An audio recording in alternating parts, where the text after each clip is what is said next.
Bienvenidos a Vértice Internacional, soy Rina Musali y me da muchísimo gusto saber que me acompañan en un nuevo programa. Es decir, este programa que analiza el acontecer mundial, la política internacional y sus vínculos para México. El día de hoy ponemos nuestra mirada en el espectro político y electoral en Canadá ante los comicios generales del 21 de octubre. Una jornada interesantísima porque se juega la reelección del primer ministro liberal Justin Trudeau o bien el regreso del Partido Conservador. Hasta ahora las encuestas nos hablan de una jornada sumamente competida. En este contexto nos preguntamos sobre el duelo entre Justin Trudeau y Andrew Scheer, el desencanto de la trudomanía y los escándalos vinculados al primer ministro, así como la ratificación pendiente de Canadá y de Estados Unidos para el Tratado de Libre Comercio entre México, Estados Unidos y Canadá, el llamado TEMEC. Quédense con nosotros.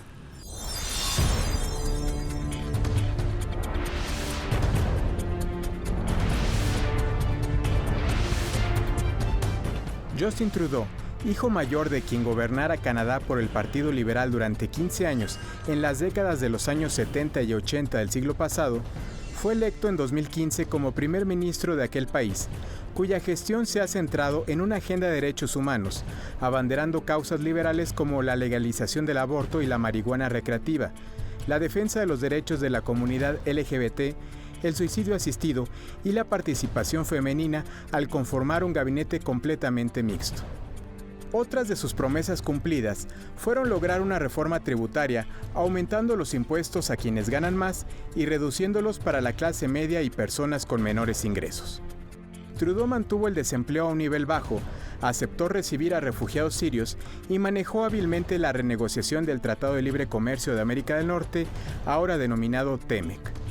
El joven primer ministro se ha pronunciado por la importancia del medio ambiente y su preocupación por el cambio climático, buscando impulsar políticas que logren cuando menos frenarlo, como asignar un precio al carbono y las emisiones de CO2, además de reducir el apoyo económico y las ventajas fiscales que tienen las empresas petroleras, cuyas medidas han recibido lo mismo apoyo que críticas, tanto de progresistas como de conservadores.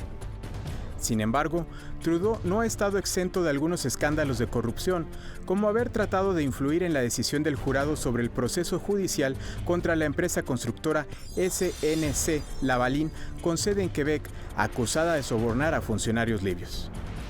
Tal situación, sumada a la difusión de imágenes de su juventud catalogadas en la actualidad de racistas y ante las que se disculpó, ha propiciado el descenso de su popularidad a alrededor de un 40%, dificultando su intención de reelegirse al tener el 30% de las intenciones de voto contra el 40% del Partido Conservador, por lo que, de mantenerse en el cargo, se vería obligado a formar un gobierno de coalición.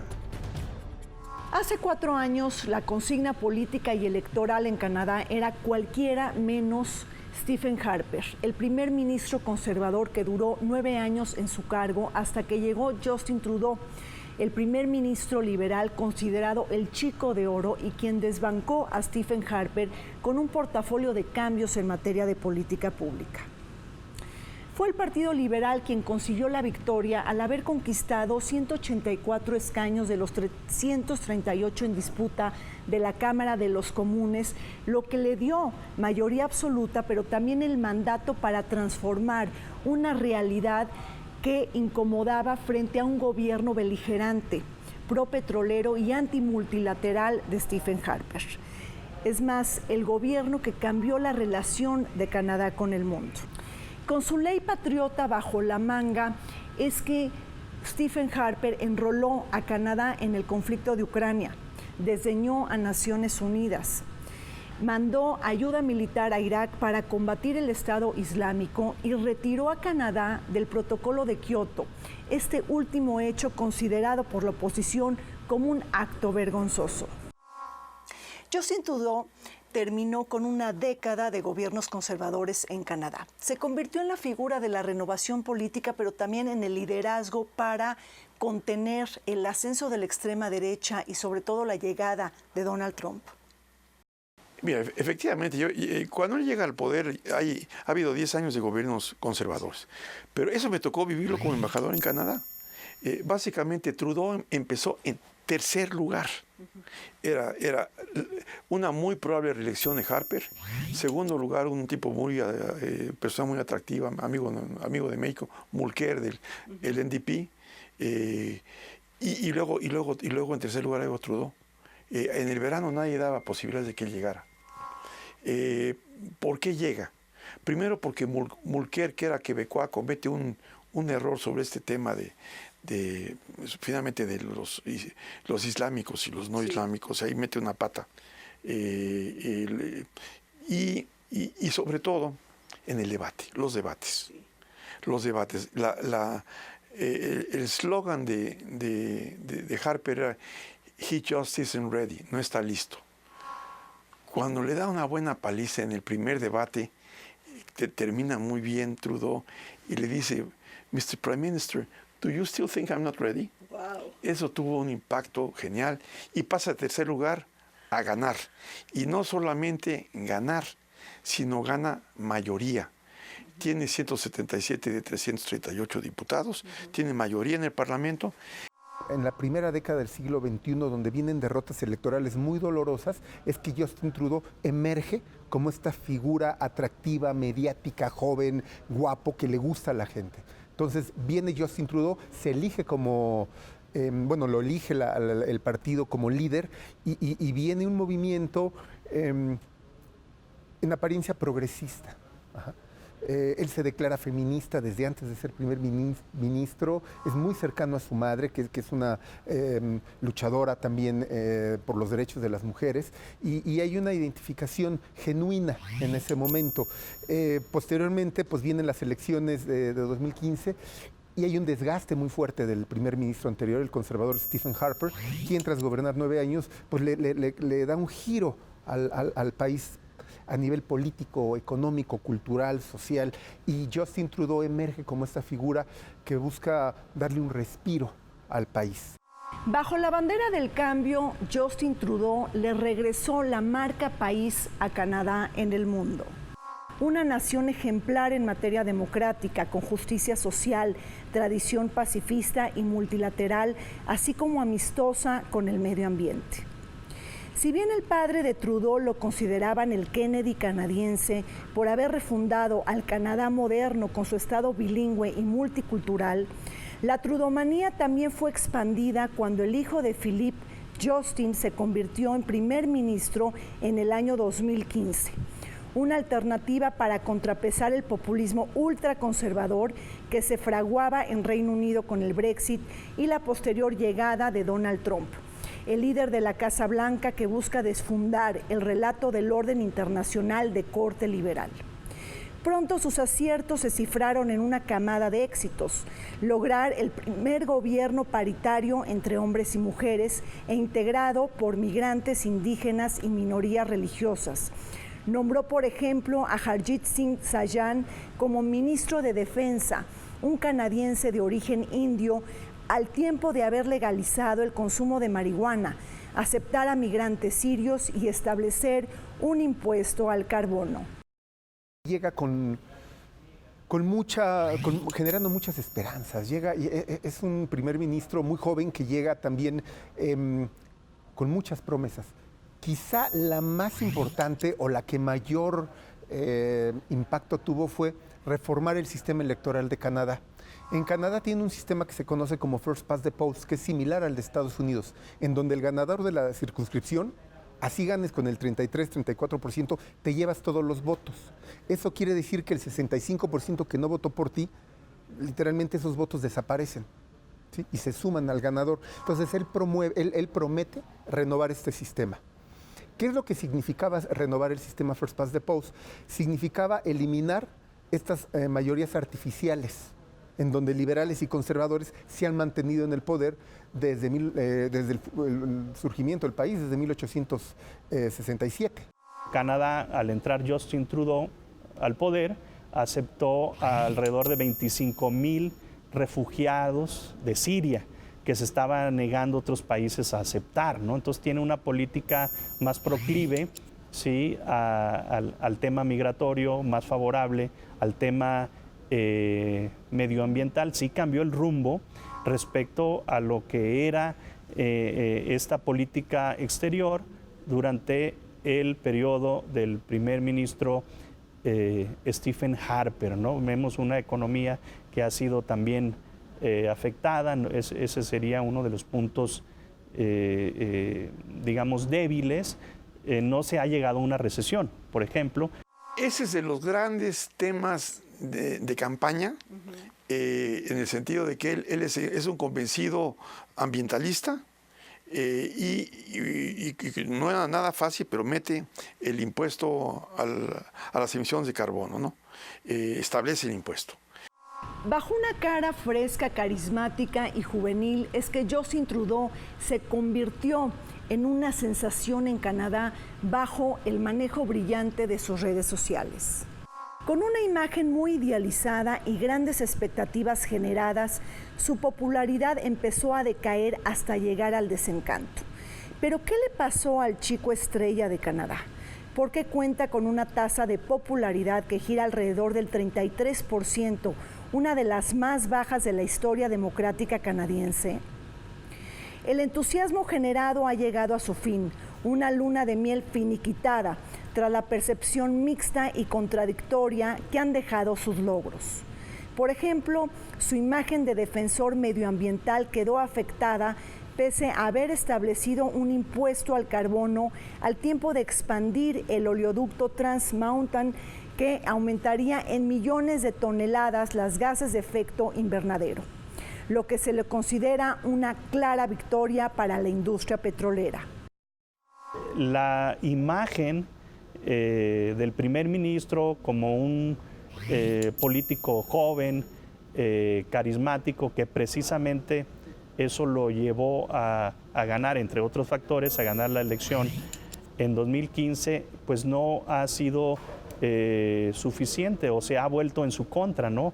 Junto con esos escándalos, esa foto que se tomó donde ha sido acusado de racista, se pintó su rostro de color negro y se tomó unas fotos justamente en el año 2001, un viaje a la India también en que hizo donde portó una indumentaria característica de ese país, pues también fue muy criticado. Si bien hay un crecimiento positivo, no está creciendo la economía al mismo ritmo que como creció en el último periodo de Stephen Harper, del 2011 al 2015. ¿Sí? Vemos que en 2017 hubo una tasa de crecimiento del 3%.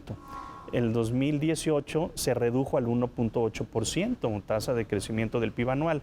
Y en 2019 las estimaciones son que crezca alrededor del 1.6%. Es decir, hay una desaceleración, si podríamos llamarlo de esa manera, en el periodo del primer ministro Justin Trudeau. Mucho de esto también tiene que ver con las políticas económicas internas, pero también, por ejemplo, con los precios del petróleo y del gas, que se redujeron de manera importante. La provincia de Alberta, sí, es, digamos, como el motor económico, uno de los motores económicos de Canadá, y se vio muy afectada con esta caída de los precios del petróleo hace 2 o 3 años, ¿no? Y tenía un periodo en el Parlamento, pero le falta la formación política que sí tuvo su papá. Y yo que finalmente cuando no eres un profesional se nota, cometes errores. La verdad, él entra realmente como en claro contraste, y él dice, quiero el cambio. El problema de Canadá, y ese es un problema muy real, el problema de Canadá es que tiene petróleo pesado en la zona del oeste. Hay inmensas reservas, pero tiene deficiencias de petróleo en la zona este y no están conectadas. Entonces, ese es un tema real. Entonces, claro, la provincia de Quebec tiene una energía enorme por las hidroeléctricas. Exporta energía porque tiene una gran reserva hidroeléctrica, exporta a Estados Unidos inclusive. Pero Canadá no puede no conectar su este con el oeste. Claro, siempre que hace los ductos, pues todos los ambientalistas se levantan en armas, ¿verdad? Y hay otra vez, como aquí, muchos problemas de derecho de paso, como que a todos pasa con las comunidades ejidales, les toca con las comunidades de todo tipo. Pero yo creo que ese tema aquí tiene que resolver. No puede estar Canadá dividido en un Después de haber puesto fin a una década de gobiernos conservadores, es que Justin Trudeau se convirtió en la mejor carta y en la mejor alternativa para enfrentar el ascenso de la extrema derecha, es decir, la mejor apuesta del mundo liberal, algo que desilusionó tras una serie de errores y traspiés que pusieron en peligro la misma reelección del primer ministro liberal. Fue su ministra de Justicia quien lo acusó de intervenir favorablemente en torno a la empresa SNC-Lavalin, una empresa que pagaba sobornos a funcionarios libios y en donde se generó toda una trama llena de conflictos alrededor de este escándalo. Años antes, el enojo público fue provocado cuando Justin Trudeau pasó sus vacaciones con Aga Khan. Aga Khan es un líder religioso musulmán. Y actualmente tenemos el escándalo relacionado con el llamado blackface, es decir, Justin Trudeau, el primer ministro liberal, aparece disfrazado y pintado de negro, algo que causó mucho revuelo en Canadá y que ha sido considerado por muchos como un acto racista. El brillo de Justin Trudeau se ha desvanecido. Yo que además exceso de confianza, porque sí tenía una mayoría y además un enorme grado de popularidad. Y entonces comete, pues, sobre todo dos principales errores. Uno, el más importante, es presionar a su ministra de Justicia o procuradora para no entablar un proceso con la gran empresa quebecoa Lavalin, que hay sospechas de Libia, ¿no? Sospechas de corrupción para hacer operaciones con Libia. Y entonces esencialmente cesa a la ministra para salvar, eso es lo que se dice, ¿verdad? Para salvar a Lavalin, para no proceder contra Lavalin, que es una empresa quebecoa muy importante. El candidato del Partido Conservador, Andrew Scheer, ha señalado que el primer ministro Justin Trudeau se dejó imponer la agenda estadounidense en la renegociación del TELCAN, ¿no? Y ha sido, es decir, Estados Unidos se llevó todo de acuerdo a la posición del candidato del Partido Conservador. Sin embargo, bueno, pues en un contexto de guerra comercial de Estados Unidos con China, en un contexto de una política proteccionista del presidente Trump, algunos otros consideran que Canadá salió bien librado. Obviamente hubo algunas concesiones, por ejemplo, en el tema de la industria de los lácteos, Canadá le permitió el acceso a las exportaciones estadounidenses. Hubo muchas críticas, justamente, sobre todo de productores de este sector en las provincias de Quebec. Otro ha sido con la extensión y llevar adelante este proyecto de un oleoducto que va de Alberta a la provincia de la Columbia Británica. El oleoducto ya existe, el Trans Mountain ya existe. Actualmente al día están exportando, tiene capacidad de alrededor de 320,000, 330,000 barriles por día para exportar a China. La extensión de este oleoducto le va a permitir triplicar. ¿Cuál es el problema? Que hay comunidades nativas que no están de acuerdo en que sus territorios se ensanchen estos oleoductos, ¿sí? Hay una situación bien interesante.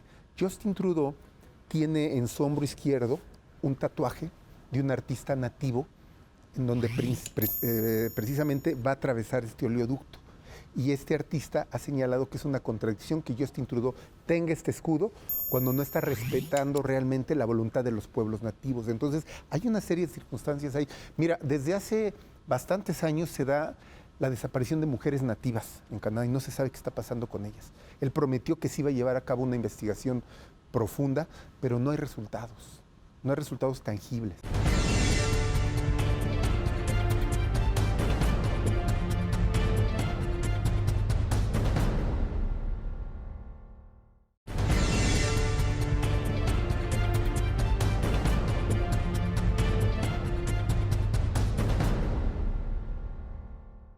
Canadá es un país que está conformado por un mosaico de culturas, de nacionalidades y de religiones, que ha destacado por su enorme gobernanza democrática y por poseer una de las clases medias más ricas del mundo. Ha sido Reino Unido, Francia y Estados Unidos países de gran influencia para Canadá y que han articulado los ejes de este país. Sin embargo, ello ha derivado precisamente en la composición de un Estado bilingüe y multicultural. Dentro del juego de identidades, no olvidemos a los pueblos originarios y a los pueblos indígenas de Canadá y la necesidad de reconciliarse con ellos, una promesa de Justin Trudeau. Sobre todo porque se alega que hubo un genocidio cultural propagado con la complicidad del Estado, una de las principales conclusiones del Comité de Investigación Nacional sobre la desaparición de mujeres indígenas que también han sido asesinadas en muchos casos en las últimas décadas. No olvidemos que la población indígena en Canadá ronda alrededor del 4 o 5% de la población total y que además esta población está subrepresentada en la toma de decisiones del poder ejecutivo, legislativo y judicial. Y yo que ha habido ya varios casos de presidentes, de alcaldes, digamos, de ciudades importantes que son hindús o son chinos, y ya no decir europeos, centrales y demás. O sea, hay una tradición ahí de un país que es auténticamente multirracial, multicultural. Es un país que se funda con principios democráticos. Desde su propia fundación vamos a tener ahí el sistema parlamentario que heredan. Hay liberales, conservadores. Es un país que se reconoce en la actualidad multicultural, tolerante, un país con una serie de virtudes. El bipartidismo canadiense asentado en el Partido Conservador, hoy liderado por Andrew Scheer, y el Partido Liberal comandado por el primer ministro Justin Trudeau, ha dejado de ser el molde político tradicional de Canadá, pues otros partidos y expresiones políticas han tomado cabida dentro de la configuración regional y nacional. Destaca, por ejemplo, el Partido Nueva Democracia, comandado por Jagmeet Singh, un político canadiense de ascendencia india y quien porta un turbante, o bien el ascenso del Partido Verde, comandado por Elizabeth May. Sin embargo, el gran termómetro de estas elecciones ha sido el desempeño de los grupos conservadores en Ontario y Quebec, las dos provincias que representan 199 escaños de los 338 en disputa de la Cámara de los Comunes. Esta ola azul y de derecha, quien conquistó la victoria en ambos casos, en las elecciones de junio del 2017 en Quebec y las celebradas en 2018 en Ontario, esta última provincia clave porque se compone de Toronto y Ottawa, mientras que el Partido Liberal es políticamente más dominante en el este de Canadá.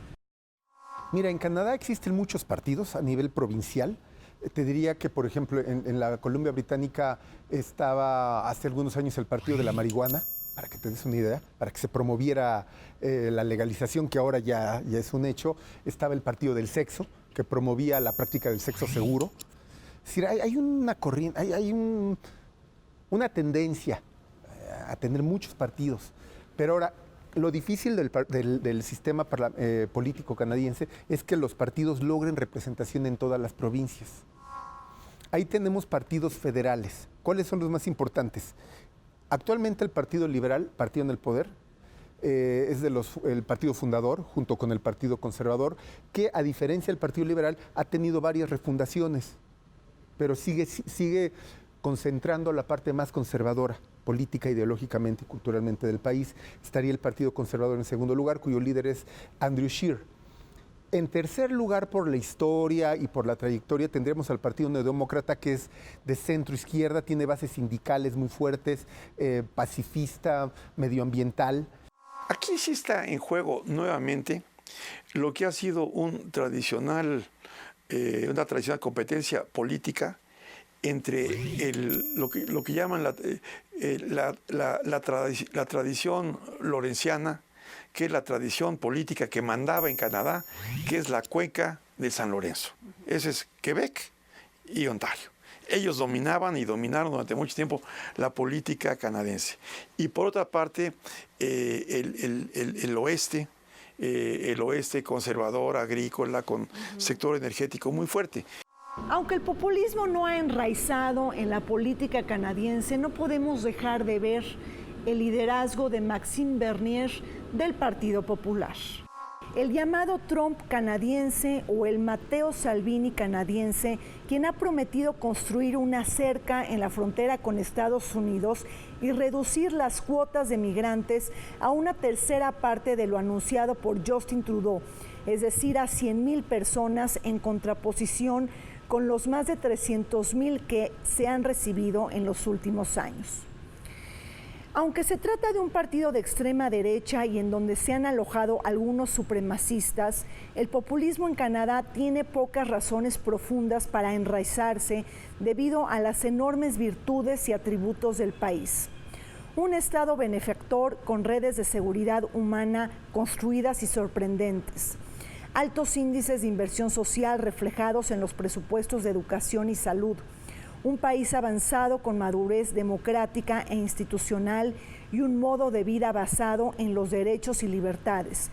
Todo un paquete que desincentiva el descontento y la rabia social. Es lo que está pasando en todo el mundo, ¿verdad? El tema de migración se ha vuelto un tema de importancia nacional.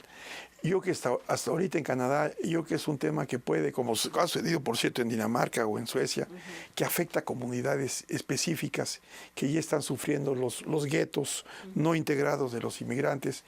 Y Canadá yo que es un tema que empieza, pero está difícil ir contra la tradición. El populismo como tal, como se entiende mediáticamente como un movimiento más conservador, excluyente, ha existido en Canadá desde hace mucho tiempo, sobre todo en la parte central, en la parte que está más alejada, que no está tan cercana a la costa del Pacífico, que viene mucha gente del lejano oriente, de China, de Corea, de Japón. Entonces hay mucha gente que habla otros idiomas. Nos vamos a las provincias centrales, Quebec, Ontario o a las del Atlántico, hay mucho contacto con Europa, es decir, hay un multiculturalismo que se nota, pero en estas provincias, Saskatchewan, Alberta, hay Manitoba, hay un alejamiento y precisamente hay un sentimiento más de separación y lejanía con el resto de Canadá. Canadá es un país gigantesco, entonces ciertamente están muy lejos. Un dato muy curioso es que el 90% de la población en Canadá están más cerca de sus vecinos estadounidenses que de sus propios connacionales. Están a 300 kilómetros de una ciudad estadounidense importante. Hay una parte de la sociedad canadiense muy conservadora. En toda la población es un país que es fundado por franceses, pero también llegan los ingleses muy poco después. Y cuando se da la guerra de los 7 años, pues los franceses ceden sus territorios a Gran Bretaña y es donde hay un dominio anglosajón en el país políticamente, aunque Quebec tiene sus propias particularidades como provincia católica y latina, por así decirlo, con instituciones latinas. Entonces hay un movimiento conservador, yo te diría más que populista, conservador, que Stephen Harper desde la década pasada logró poner en marcha. Al igual que sucede en Estados Unidos y por lo general, los primeros ministros en Canadá consiguen su segundo mandato, es decir, la reelección. Sin embargo, para el caso del primer ministro liberal Justin Trudeau, la suerte todavía no está echada, pues se está complicando su victoria al haber desencantado a los canadienses. En estas elecciones es importante comentar que existe un número importante de indecisos y un enorme enojo colectivo, sobre todo en los jóvenes universitarios, quienes están altamente endeudados. Es decir, un enojo que se está cosechando sobre las nuevas generaciones. Por otro lado, debemos de comentar que Canadá es una sociedad que no es altamente polarizante y que no se mueve dentro de los extremos políticos. Todo lo contrario, no hay grandes disensos, por lo tanto, la política se mueve más dentro de las tonalidades de grises y en los matices. La incógnita es sobre las vías de instrumentación de la política pública, sobre los cómo o bien sobre las formas, sobre todo porque el piso mínimo de necesidades está ampliamente satisfecho. Todo parece indicar, de acuerdo a la historia política canadiense, que Justin Trudeau, pese a que se encuentra hoy día un punto abajo, 0.8 abajo del líder conservador Andrew Scheer, parece que va a ganar. ¿Por qué hago esta aseveración? Porque, como te señalaba, hay un 16-17% de población que está con una tendencia a favor del Partido Neodemócrata y un 10% que está con una tendencia de voto verde.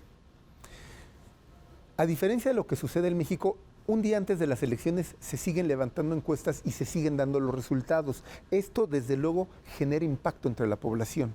¿Por qué? Porque si ven que en las encuestas los liberales están medio punto abajo, verdes y neodemócratas, que es gente que tiene tendencias de izquierda, van a preferir sacrificar su voto y que sea un voto útil para beneficiar a los liberales en su circunscripción y evitar que lleguen los conservadores. Con que un 1.5% de la población de Canadá cambie su voto, que históricamente así se hace, del voto útil, le va a dar a Justin Trudeau la posibilidad de continuar, pero bajo un gobierno minoritario.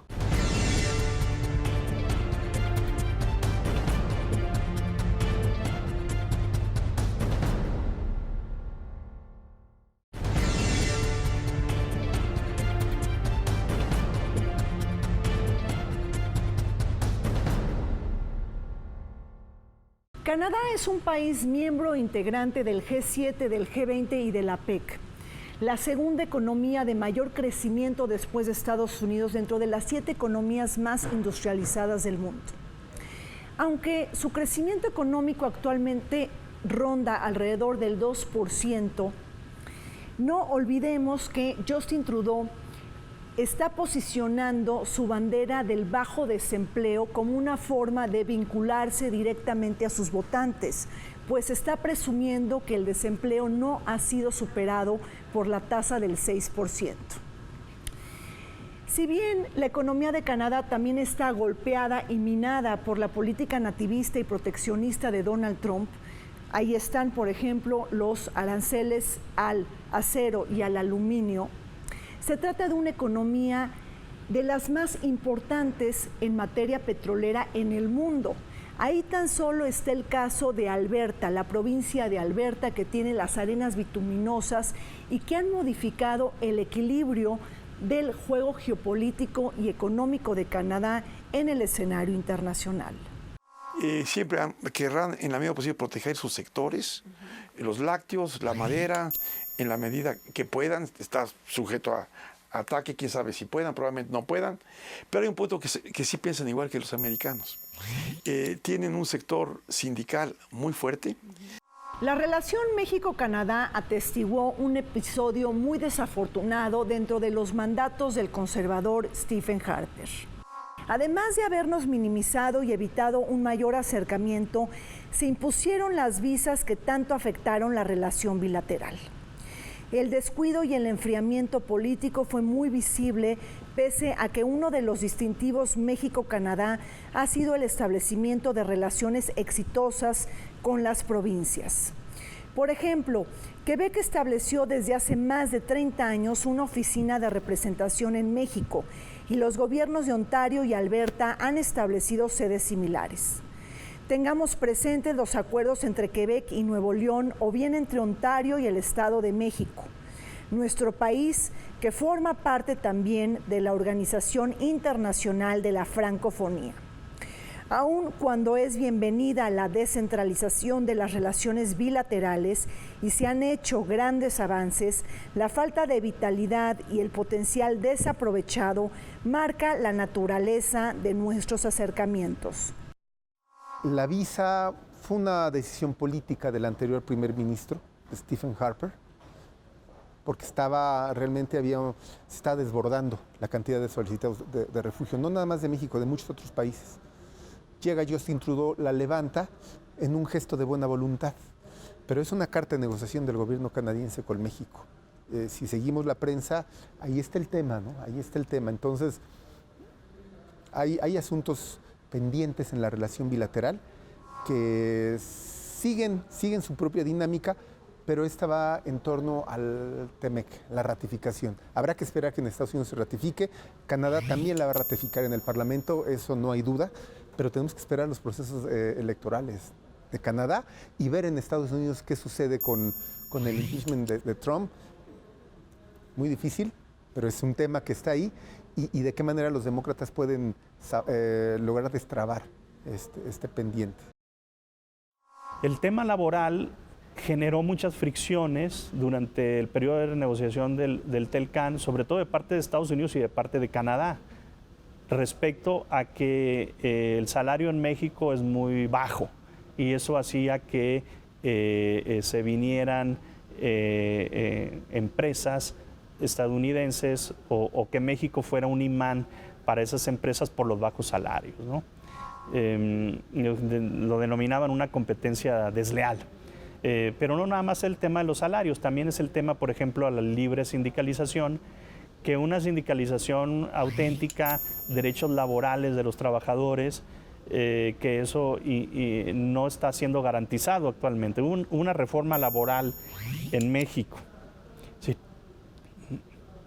Sin embargo, los estadounidenses y los canadienses quieren garantías de que esa reforma laboral se vaya a aprobar.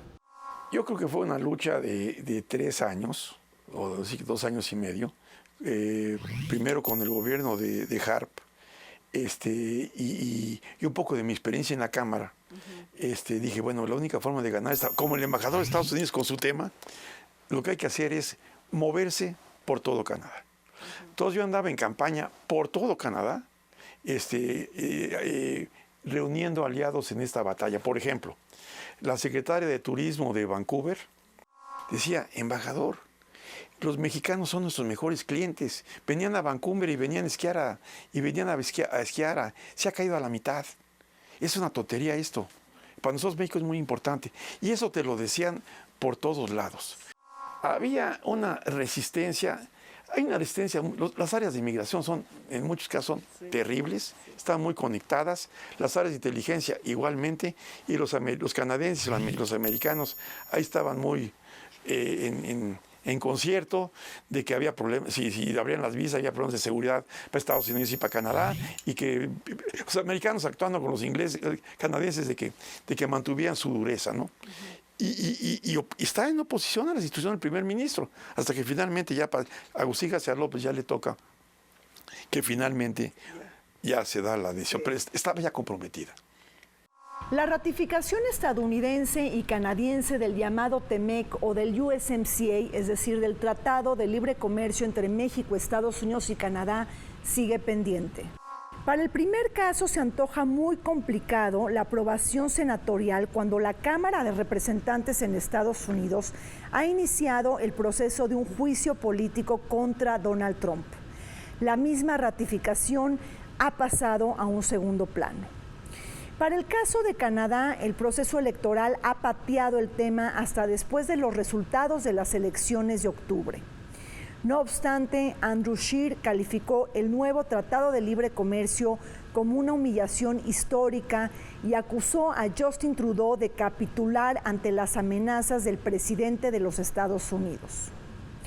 Los detractores de este tratado han objetado la apertura del sector lácteo canadiense a cambio de la permanencia del capítulo 19 en torno a la solución de controversias. Por otro lado, Jagmeet Singh, el líder del Partido Nuevo Demócrata, cuestionó diversas disposiciones relacionadas con los productos farmacéuticos y Maxime Bernier del Partido Popular mostró descontento porque los fabricantes de automóviles canadienses serían menos competitivos.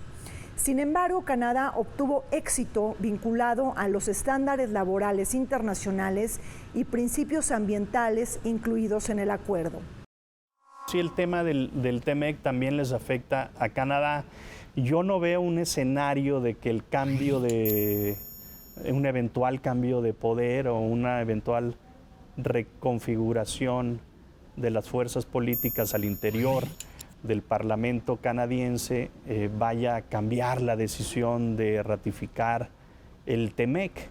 Yo más bien veo una postura de los canadienses de esperar a ver qué va a hacer Estados Unidos, ¿sí? Y si la aprobación del TEMEC en el Congreso estadounidense va a generar algunos cambios, algunos capítulos del nuevo tratado, por ejemplo, en el tema laboral o en el tema ambiental o en el tema del tiempo que duran las patentes de las marcas en tiempo del tema de las medicinas.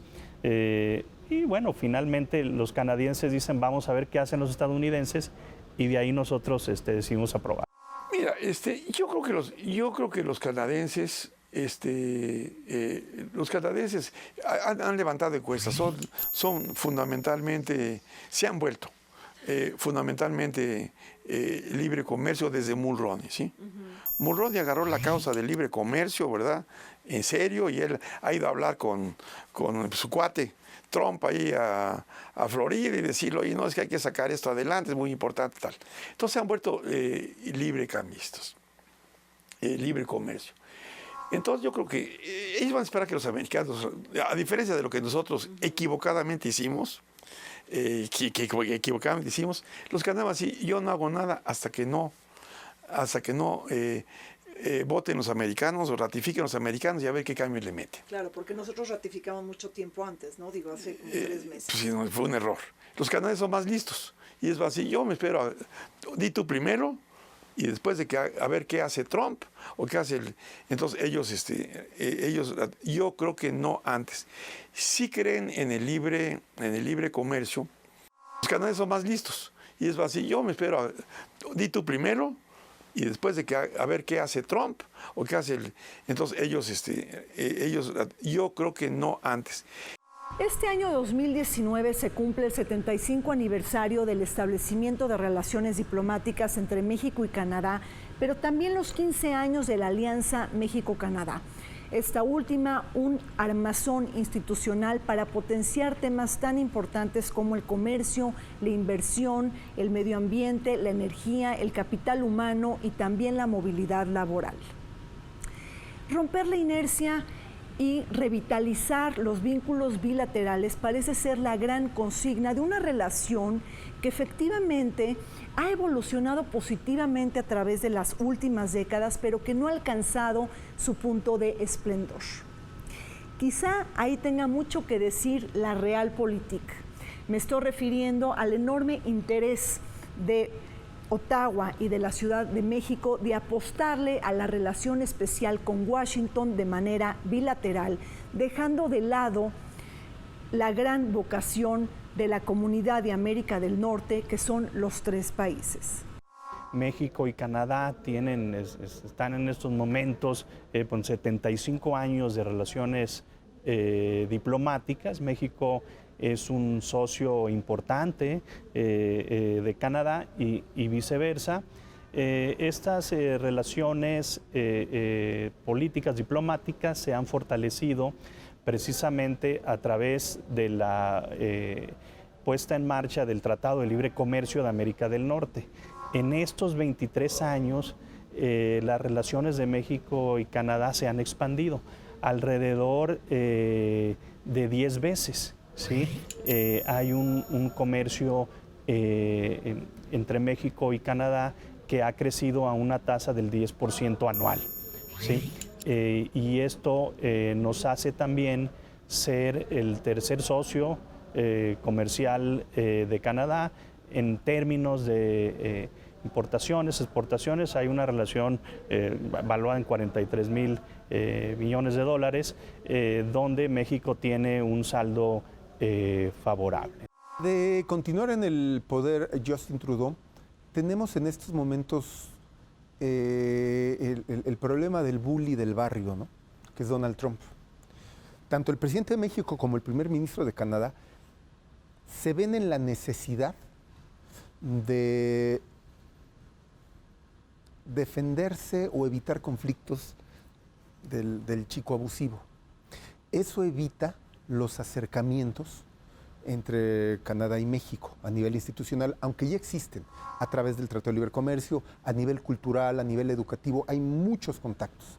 A nivel de turismo, ¿sí? Hay un turismo activo de canadienses que vienen a México y en menor medida de mexicanos que van a Canadá. En ese sentido, bueno, hay una relación sólida, estrecha, de intercambio activa. Te voy a repetir, en el ámbito académico, cultural, hay mucha cercanía. Ya en el ámbito político sí es distinto, pero sobre todo por las necesidades que tenemos ambos países. Sí, Canadá, su prioridad es Estados Unidos.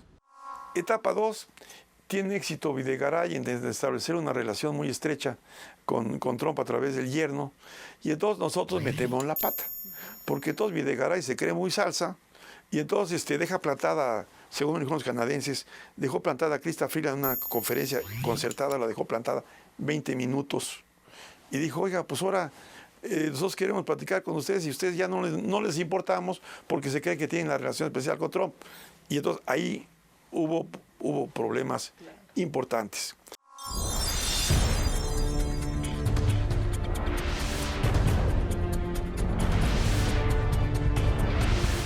Llegamos al fin de Vértice Internacional. Zorrina Musali, los esperamos todos los martes a las 21 horas y los sábados en repetición a las 7 de la noche. Vértice Internacional, 10 años descifrando el mundo.